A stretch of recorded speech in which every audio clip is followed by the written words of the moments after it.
Meron tayong Mitsubishi Montero mga bossing. Ang problema niya ay hindi nawawala tong sign ng langis niya.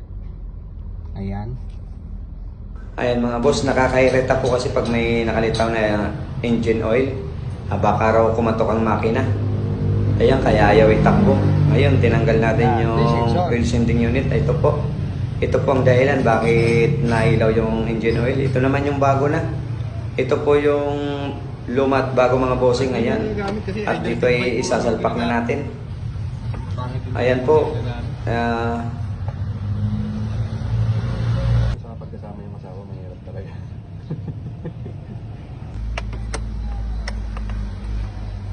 Ngayon mga bossing, ngayon try na natin. Napalitan na natin ng sensor.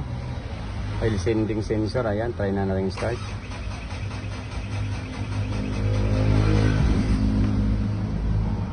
Ayan.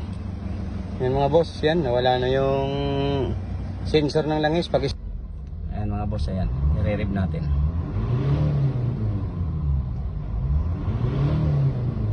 Ayan mga boss. Goods na goods.